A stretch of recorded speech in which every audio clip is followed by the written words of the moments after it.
challenge. Oh. Yeah, doesn't want to give himself that bad setup situation. And again, those great loafers, but look! That's going to be it. Game 2 to Shen. Bam! And Shen's going to take it with that quick hit confirm off of low short, low forward. A crucial chain that he has. Straight into the super. Great stuff. Battling back. Shen looking like he's really feeling the pressure here. It's the battle of the century. There are no easy matches from this point forward. Everything is going to be like this. Everything is basically a top 8 match. All national champions. Yep. Any one of these matches could be your grand final. And I feel like he was looking there again to punish that stand roundhouse. Wasn't quite able to do it there, but again, that threat maybe puts Luffy on his heels a little bit. Switching to some drills. And the drill is not ideally where she wants to be. It leaves her not in the best position to follow up, especially against Gen. Opens up more options for him. Nice.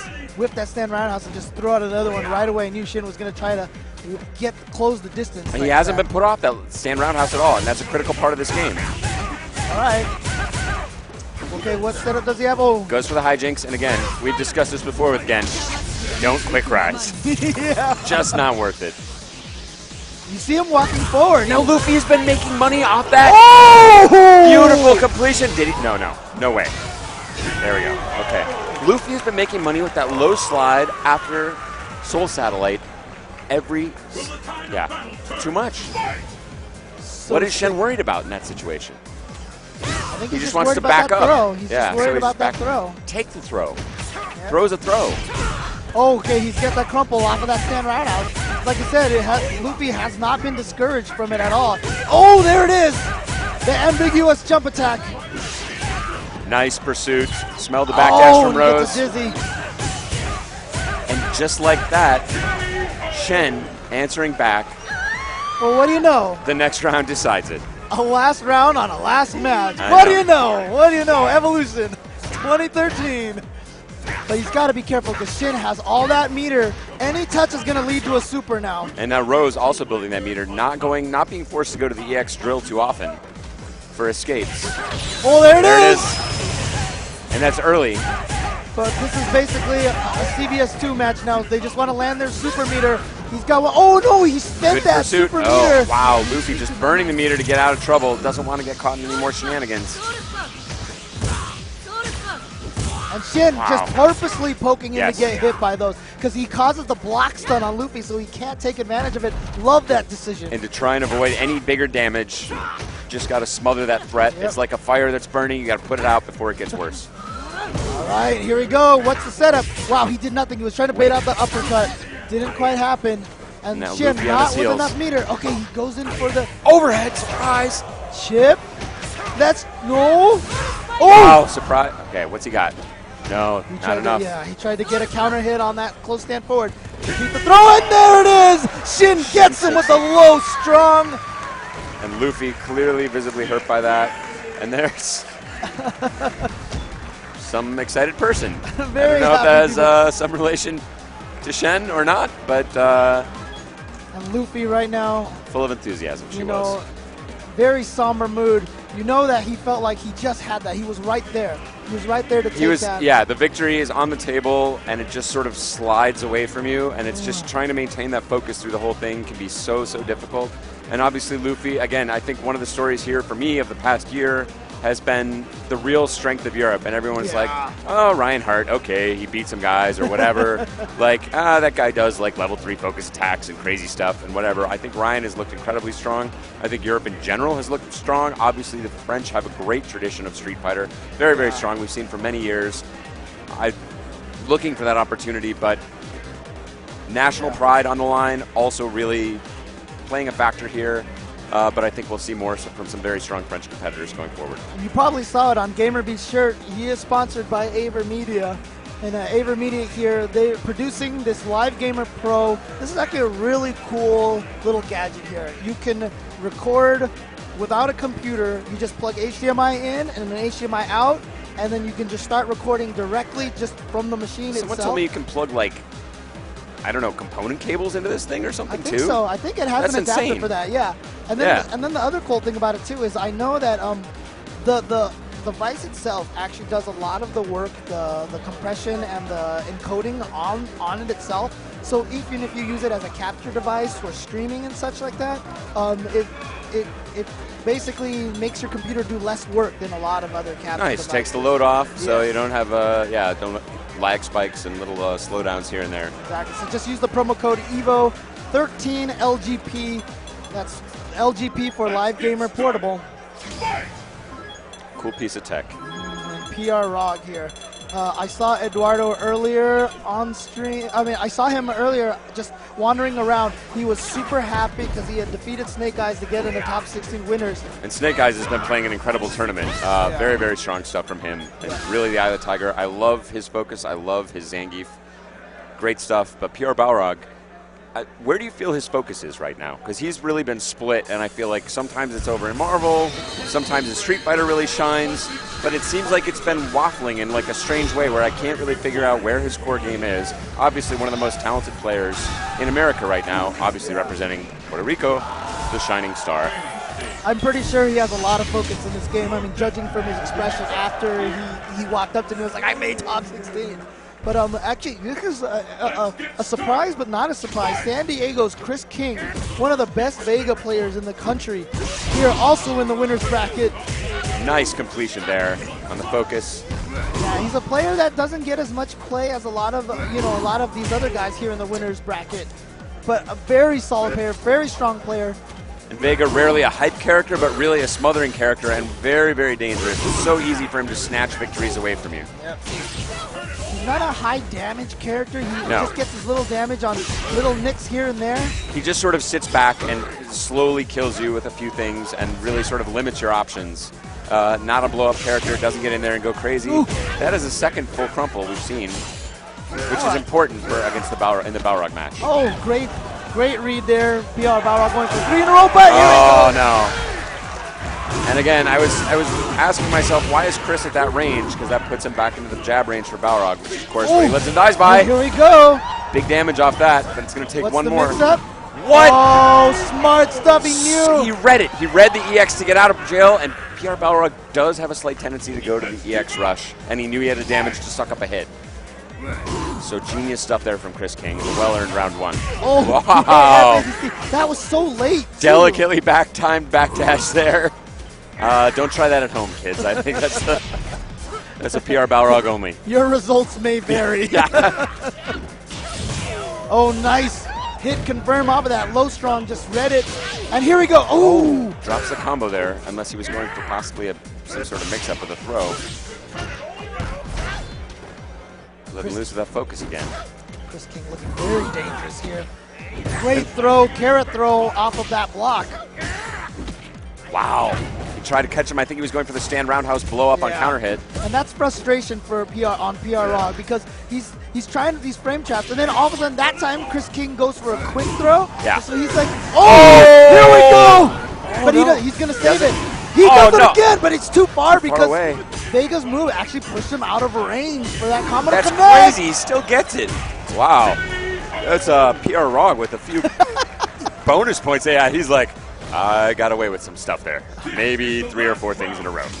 Wow. And he's fighting for the match. And wow, great stuff here from Chris King. And I got to say, to me, guys like Chris King, I've only seen this guy play once before, but this is exactly to me like the spirit of Evo. The blow-ups from these guys that are just out there. They're great. You may not hear about them. They may not be famous. They may not be in the T-shirts, but they're out there. They're putting in the work, and they're going to put their hurt on you. Yep. Evo is the stage where people's names are made. PR Rog himself, 2009, was the guy who made a splash. He made top 8. Nobody knew who he was. Here we go. Big combo. Chris King looking to put one of the top dogs on his heels. Picks up that claw. PR Rog, we've seen him already go to that overhead. Double tap. Oh, he's looking for the throw, and PR Balrog's going ham. Oh! Oh, and he does it again! Whoa, by the pixel! He survived it by a pixel, and that is going to be a gut punch for Chris. He was literally 1 pixel from closing that out. Dude, he played so good. He played excellently, and I don't know. I want to say there's no way that PR Balrog could have known that was going to survive. The EX was going to survive and suck up that damage, and that he would live. Yeah, I mean, I gotta say, Chris King probably played really well. PR Balrog played, good. And so that's got to be a little frustrating for Chris's part. Yes, for sure. And round 2, PR Balrog got away with a lot of a little bit crazy stuff. And even there in round 3, going a little bit all in and having it work. Right. But don't count Chris out. He's in this winner's bracket for a reason. And a credit to PR Balrog here. He seems like he's really reset his style and gone a little bit more conservative. Wow. And here we go. No. Oh, he went for the full level 3. Good stuff to avoid the low fears. Oh, wow. That's got to be it, yeah. Okay, still with a pixel away. Whoa. What okay. a wake-up throw. Here we go. What the Kara? That was a massive range Kara. Oh, no. And PR Balrog says, no more funny stuff. I'm just going to go for the obvious reversal. And dude, if Chris King had flipped through that, that would have been, yeah. I would have, that's it. I would have just dropped my headphones, walked away, and just been done. Wow. Both men somehow escaping damage there. Going for that counter hit backdash right through it. Catches him on his backdash. Very tough stuff to do. Oh, wow. Chris King going for a throw trick. Didn't hit confirm off of that low jab. Ooh. What? No. Great throw from Chris. Very gutsy. Ow. Wow, wake up. Very cool from Balrog. Wake up focus attack forward dash. That is not, yeah. Oh no. Now Chris King potentially cracking a little bit, and that is going to be the end of him. No, again, surviving with a pixel. Oh wow, what a wall jump. Still a small chance here for Chris King. His mask off, but the damage difference is not relevant with 0 pixels left. Oh, and that's it. He got a little too close. PR Balrog's going to take it. Chris King is going to remain in loser's bracket, though, but a great performance by Chris. Hope he can do some damage through loser's bracket. I was really impressed with his play. I was sad to see him crack a little bit. He sort of seemed like he gave up a little bit partway through that third round, or the second round there when he lost. Right. It was he had really maintained a lot of good focus, but I think at some point just became frustrated there. And PR Balrog definitely getting away with a few haymakers, as they were, a few wild punches, but sometimes that's a little bit of the bonus action. And now I believe we have Sako taking the stage.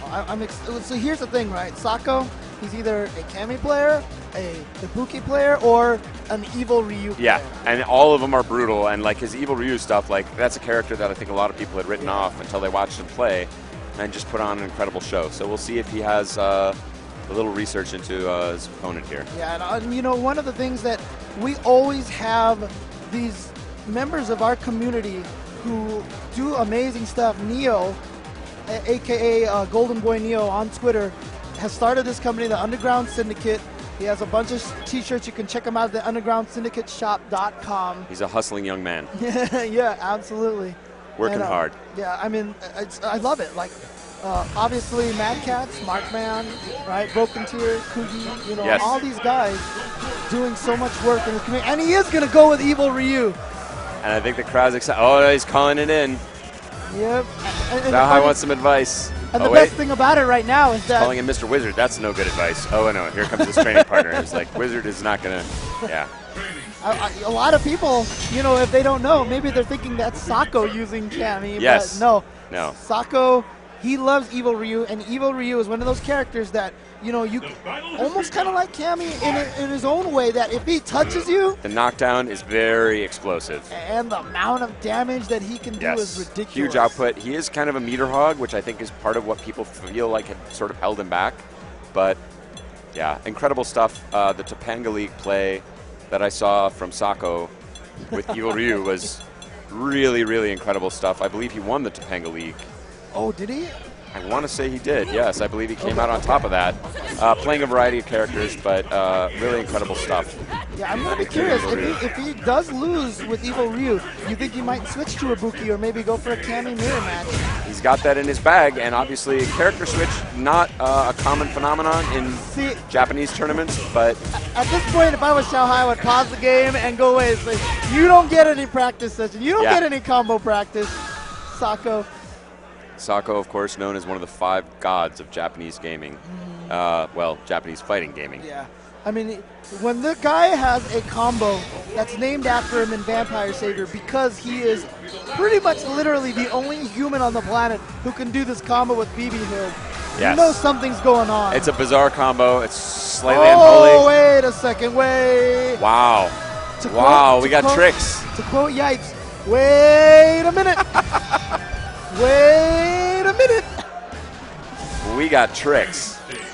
Some high-level mind games going on here. Does he not like Cammy versus Evil Ryu? That's a weird thing to be afraid of, but I think more he's smelling the advantage that Yun definitely has over Evil Ryu. Interesting. Yun a very difficult target, so I think it's maybe less a worry about Evil Ryu as a counterpick to Cammy and more the strength of Yun versus Shoto characters. And one of the best things about Evil Ryu is that low forward fireball, true block string at almost all distances. Unfortunately, low forward a little slower, a little Yeah. stubbier.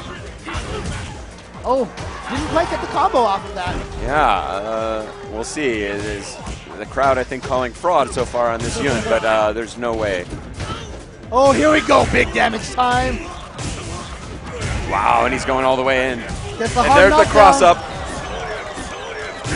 Building some meter. Let's just do it. Exactly. Yep. That was just pure Sako style. That's exactly the game plan. Perfectly executed. And he wants to send Xiaohai running back home to Cammy.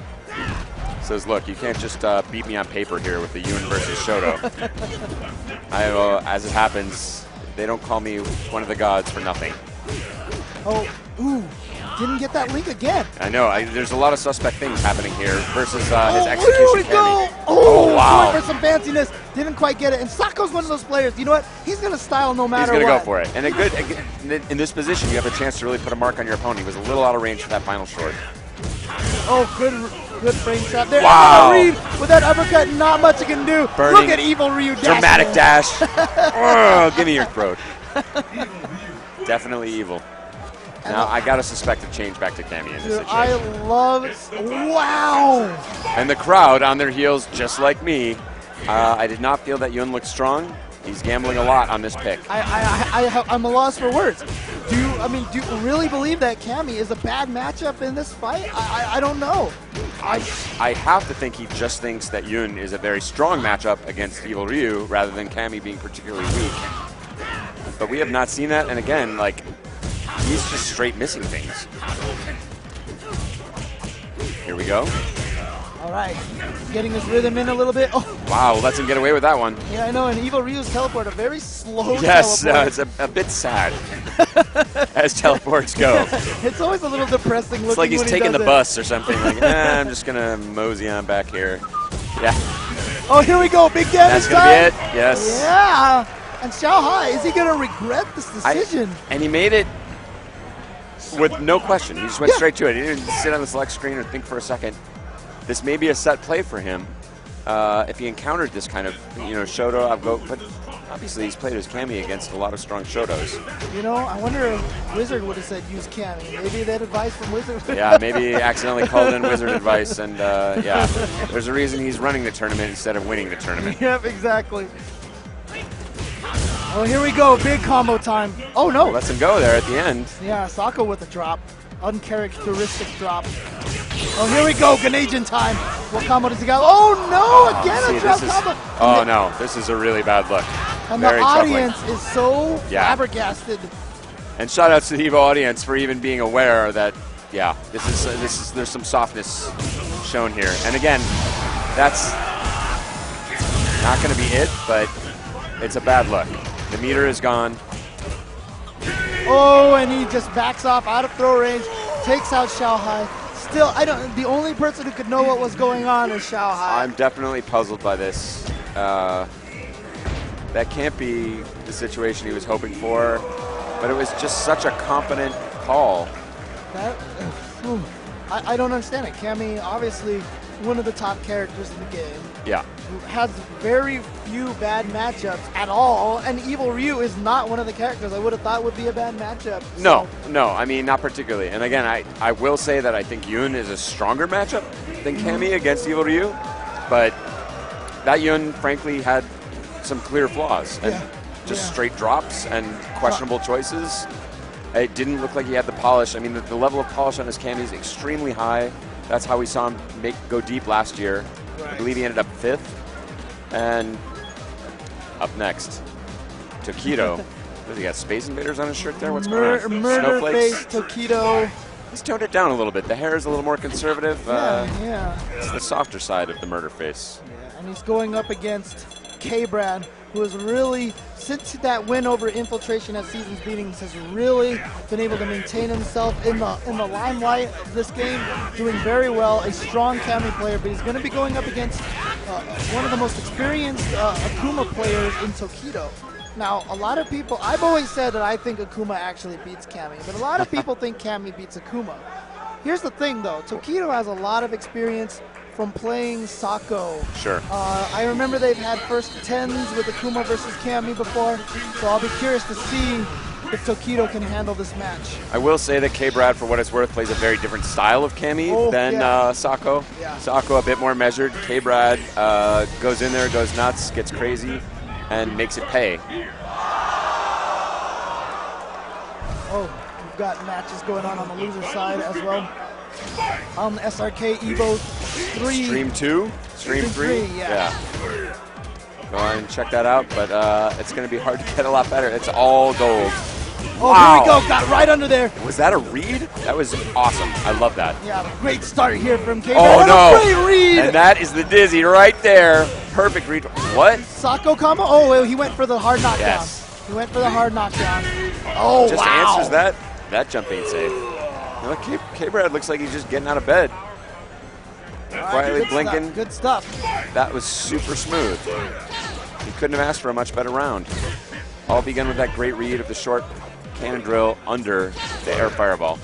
K-Brad basically saying, look, Cammy beats Akuma, okay? Enough is enough. Oh, great hit confirmed.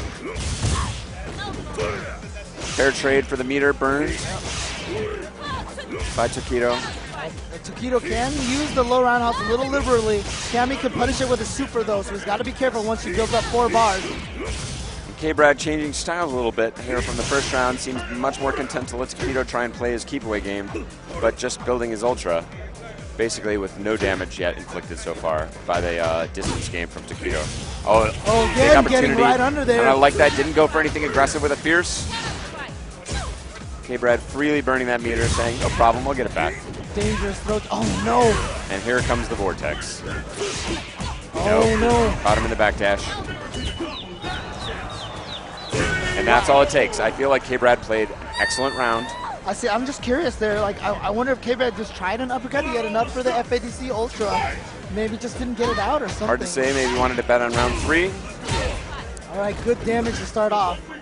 200 damage on Akuma is a lot of life. And these are both such dangerous Vortex characters. And again, I feel like K-Brad played very, very well and then just got caught in the Akuma Vortex. Here we go. This is the stun. And K-Brad should be able to take this with a Sako. Oh, no. Still in good position. Yeah. This is just shake it off, shake it off. Still K-Brad's to lose. Tokido burning meter a little earlier than I'm sure he would have liked in that situation, but knows he can hang back, play it safe, plenty of time on the clock. Okay, gets the knockdown, and here we have the opportunity. No, I don't like getting hit from that range. He didn't have to challenge that, and here comes the Vortex. This is how it all goes south for K-Brad. Oh, 2 empty and that is going to be the dizzy, and that, oh no, the murder face too early.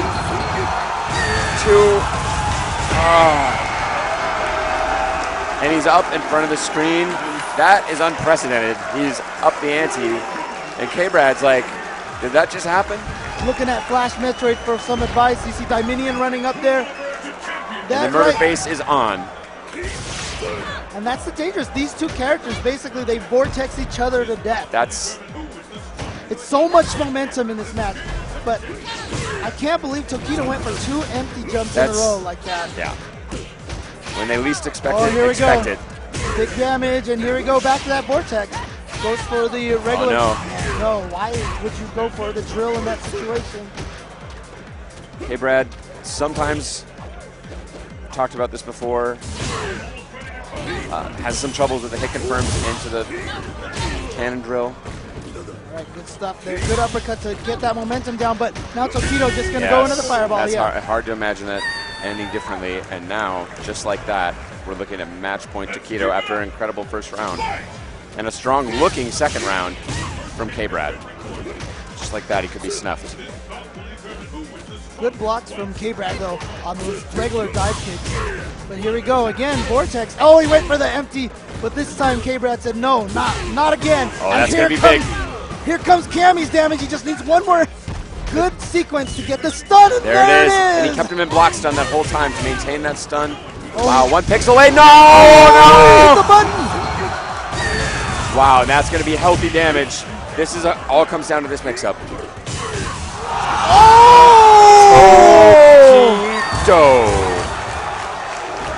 Heartbreak. K-Brad no. feeling that. 1 pixel away. He went for the simple combo. Didn't want to drop the hard combo because Tokido uppercutted it that one time. He went for the simple combo, not the high damage combo. Left Tokido with 1 pixel, and that was all it took for Tokido. This is something, my mouth is hanging open while you're speaking, like literally hanging open. And all I can think, I mean, you know, of course we knew there was going to be a winner and a loser in this match. That's the kind of thing that can haunt a man. Tokido, with the mid-match pop-off, unprecedented level of in-your-facedness from Tokido. And, I don't know if that affected K-Brad, but again, but that was in his hands. I just feel like and to let that slip away. Key moment was that one time K-Brad got the jump round out, took a step to get the close strong. Yes. And Tokido uppercutted that, and that is what caused K-Brad to go for the simple combo there that did not kill. It's amazing how much one small thing can affect. Just these little things. And that's the power around. of these Vortex characters. That's the power of these Vortex characters. Why Akuma is such a beast. He's got the potential to kill you from any situation. Cammy as well. And Tokido making it pay. And he really, frankly, a little bit of sleep in that game 1, and then came alive. And that is not a man you want to wake up. Yeah, I feel like slumbering. I feel like I want to go and give K-Brad a hug right now. I know. Well, as you know, it's tough. It's tough, and when you have a particularly painful, almost scarring level loss in that situation, as a friend to players like that, you don't know, it's a tough situation to be in. Do you console them? Sometimes you just want to be alone. But for me, don't talk to me. I am fully aware I was just blown up. I need to be by myself and settle myself for a while. Yeah. I mean, the good news for K-Brad is he's in loser's bracket now. He's still in this tournament. He's still in it, but that's the good news, bad news, because he has to mentally recover and compose himself. But you don't want to get eliminated from a tournament on that kind of a situation. No, you know. But you can easily carry that with you. But cheers to him. And now we have Human Bomb from Hong Kong, previously Australia, going up against Dako, which is I mean, I didn't know he used Cammy. I don't know if he switched to him recently, but him and Xiaohai, 2 of the strongest players from China. I think it's a Chinese thing. They sense the power of Cammy, and maybe it's just required reading. Hey, look at me. That's racist. Good throw. Just going and getting it done, saying, oh, you're not going to go for any of my stuff? Oh, no. He should have went for the fierce uppercut. Came out with a strong one for some reason. And unfortunately, because of that, it didn't go far enough to combo. Could have been a piano technique that came out with the strong. Wow. Dako just going right in there against Human Bomb. Human Bomb maybe a little shaken by that initial misstep with the wrong uppercut. Yeah, I mean, this is a tough match because Sakura has that really great low fierce that can anti-air, but since Cammy can change the timing of her jump with those dive kicks. Yeah, that's tough. It's a highly inconsistent counter at best, and I love the way Dako has opened these matches both times going in for throws. It's not the strongest opening, it's not predictable opening, but it's been paying off, and I think it's really put Human Bomb off this game so far. Yeah, good block, but then side, and here we go, big opportunity for Human Bomb. What does he get? Hard knockdown from the front. Wow. No hit confirmed into the drill. Plenty of meter to get things started again. Yeah, Human Bomb. Oh, got it! Now he's going to FADC. It's gonna be big. No! Drops the link. He should have went for a simpler combo into the Ultra. And now Dako with a chance to make the comeback. That's going to be it. Wow, that was a very gutsy play there from Dako. I'm really, really surprised that stand jab from Sakura reached, but you know, that Sakura, thing's a monster, yeah. And it goes into everything. Human Bomb with the adjustment, I like it. Great uppercut. Good from answer. Taco. Good gamble again from Human Bomb. I like the gamble. All right, here we go. Mix-up